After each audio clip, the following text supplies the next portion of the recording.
Let's create the simulation for the problem called layoffs. I've left the labels here already ahead of time so that you don't have to watch me type them. Let's put some boxes around some of these things. Here is the borders drop down toolbar. We're using this one here just to group things together, and these four boxes will be what we'll be looking at later on. Let's start by getting random numbers equals RAND, open, close. And we want 400 of these. So we're going to go down to 401. And here we go. So we have now 400 random numbers. The problem says that we have 320 men and 80 women. So what I'm going to do is put in M here, and I'm going to copy that down to row 321.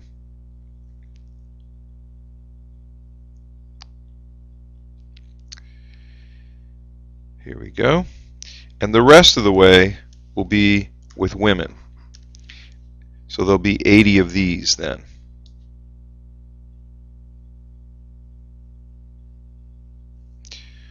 Okay.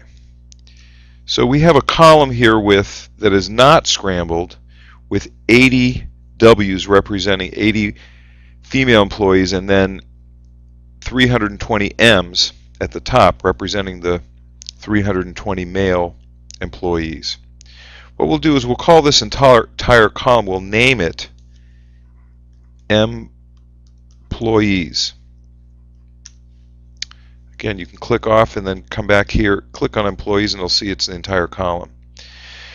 So what we can do is we can equals count if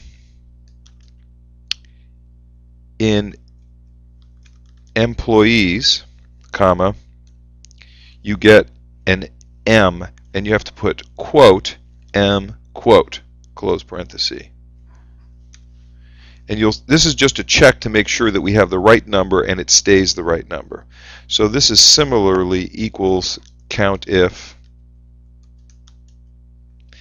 in employees, comma, you have a quote W quote. And again, just to check to make sure that we have the right number. So when we scramble them, we can scramble them by selecting these two columns and clicking on sort ascending. It will sort the random numbers, and these will follow. And that has the effect, it's one of the standard ways in Excel of scrambling a column. So every time I click sort ascending, now you can see these are scrambled, but the number of men and number of women stay constant. Now what we're going to do is take the first 10 people, 1, 2, 3, 4, 5, 6, 7, 8, 9, 10. Actually, just so I know what's going on, I'm going to put a dark border around it so I can see it a little bit better. And I'm going to name those fired. Again, now we can distinguish between pull down employees, pull down name box, and fired.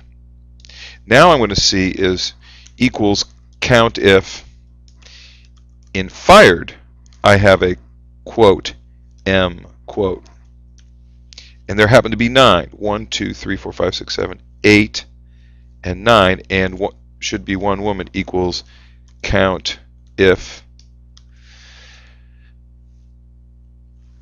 in the range fired, comma, I have a quote W quote.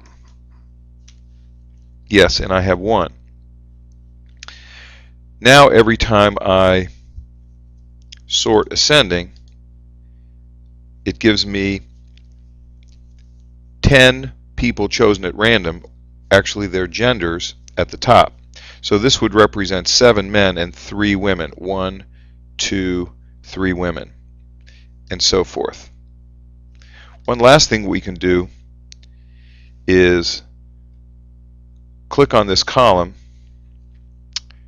go to Format, Conditional Formatting, and say when the cell value is equal to capital M, not in quotes this time, then we're going to format the pattern. There are 3 tabs here. We'll choose pattern.